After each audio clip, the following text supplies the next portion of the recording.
Alrighty then, it's MrScaryMuffin here. Welcome back. This is round 2 in that BC Season 1 Cycle 3 tournament.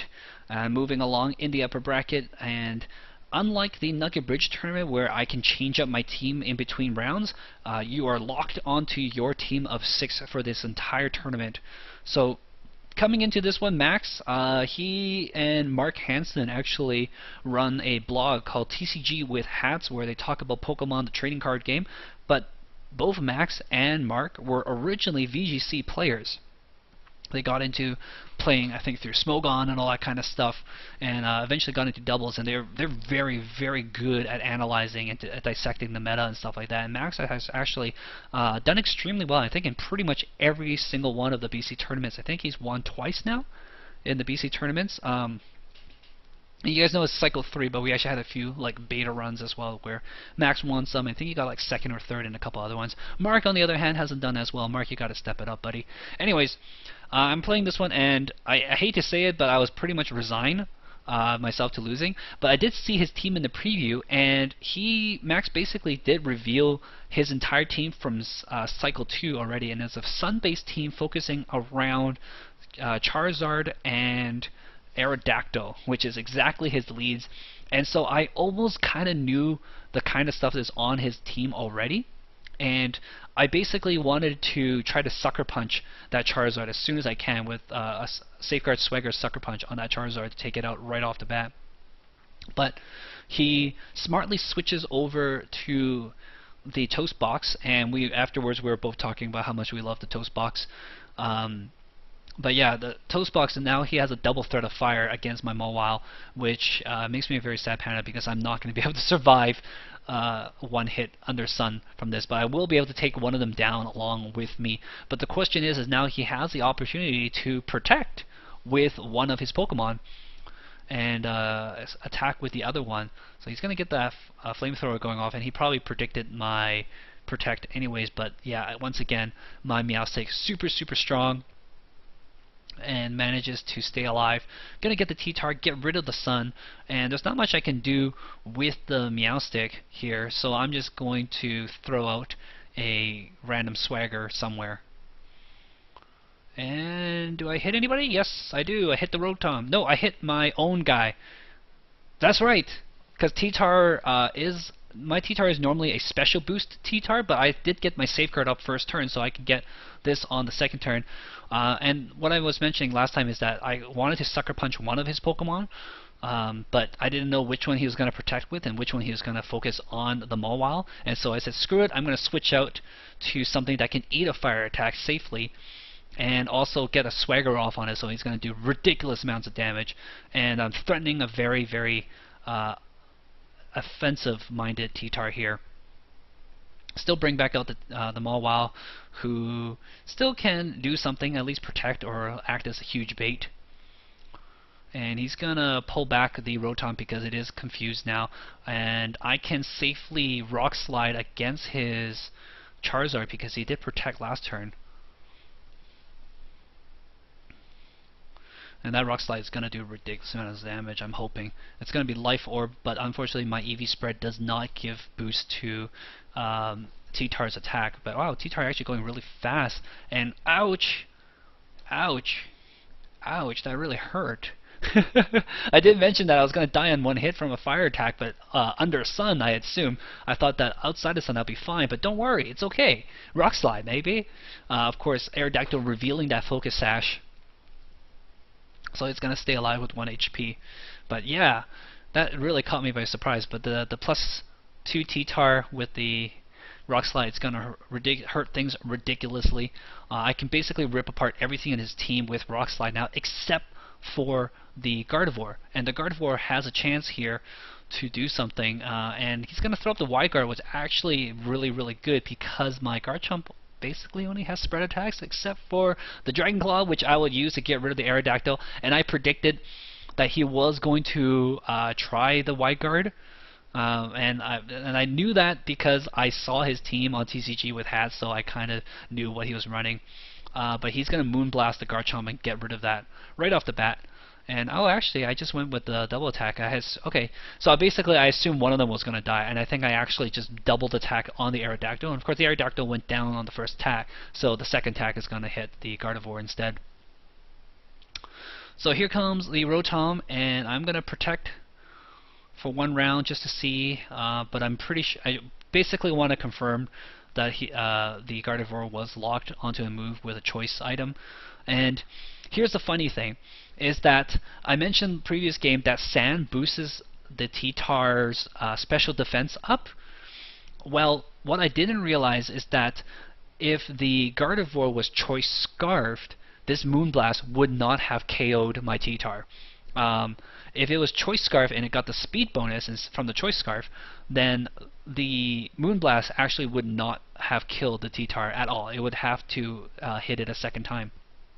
Which means my Rock Slide would have killed the Rotom, and I would have been able to take out the Gardevoir.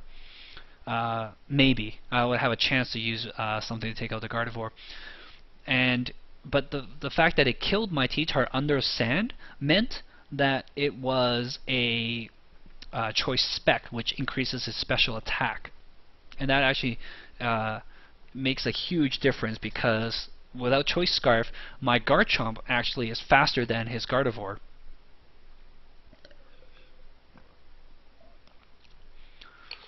So yeah, it was actually kind of interesting to note, but this is something that I didn't know because I didn't have as much experience in VGC. If I had more experience, I would have realized that, hey, normally I shouldn't have died from this.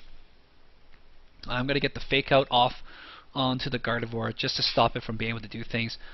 Take a little bit of damage from Rough Skin, I don't really mind. Get a Rock Slide off, hoping to get the Charizard, but of course the Charizard stays alive. But we'll again chip a little bit off of the Gardevoir as well. And he's going to pull back the Charizard because I was basically YOLOing with my Garchomp here.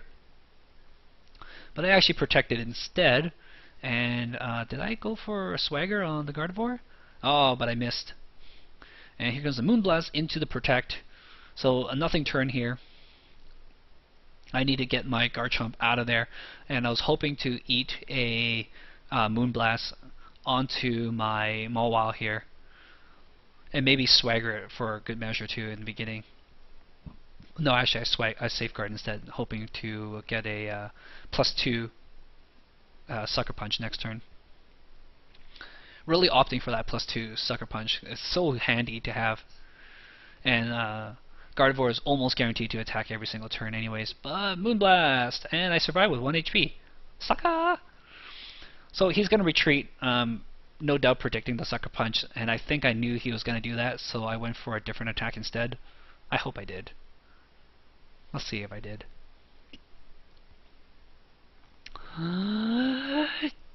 Swagger on me? Oh, and I avoided my own Swagger. Oh, that's so infuriating. I need to check how often that is likely to happen. Is it an 80% move? That would actually really suck if it is. And I really, really, really needed that boost. Because here comes an Iron Head, and this Iron Head's not going to do that much damage at all. It would have been nice if it did, like, you know, like a third of its HP. Would have been really nice. I would have liked it. I would have appreciated it. Sucker Punch comes come out. I'm gonna suck it. And again, I would have liked it if that was a +2. I assume he knew I was gonna protect, so I just went with a crazy attack anyways. Get some chip damage on him, and return with a Dragon Claw, and finish off that Garchomp.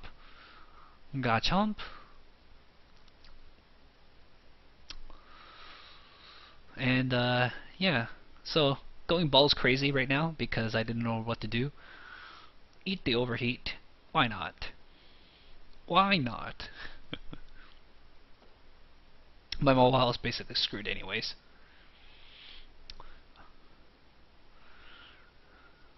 And he's going to bring it back out the Gardevoir to deal with my Garchomp. And I'm going to get my Rotom out. And the idea here for me is I need to get rid of that Gardevoir, and then I can outspeed and kill the Rotom easily in a single turn. So I'm going to protect the first turn and hit the Gardevoir with a Overheat. He's going to hit me with a Thunderbolt, but I'm okay because I am bulky. gonna do some good damage here. And I needed to hit the Gardevoir again with another attack. And my option here was to double protect and risk failing to protect, or it's to swing and hope that I go first.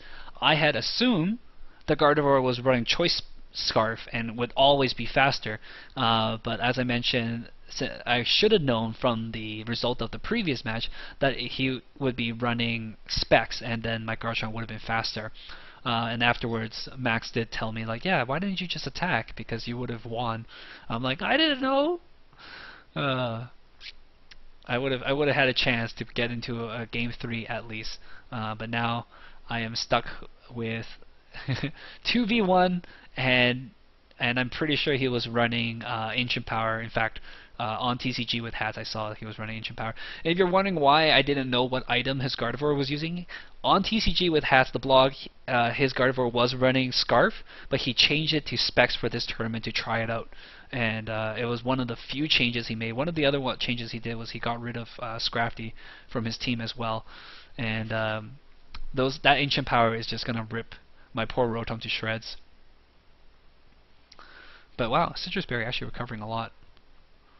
I take almost nothing from you. Oh, that was a critical hit. Yeah, what I needed here was a critical Thunderbolt. A critical Thunderbolt would have killed the Charizard straight off the bat, and then it would just have been 1v1, Toastbox v Toastbox, and we'll see who does better as a Toastbox. But nope, did not get the lucky critical, and I will take the loss 2-0 against Max.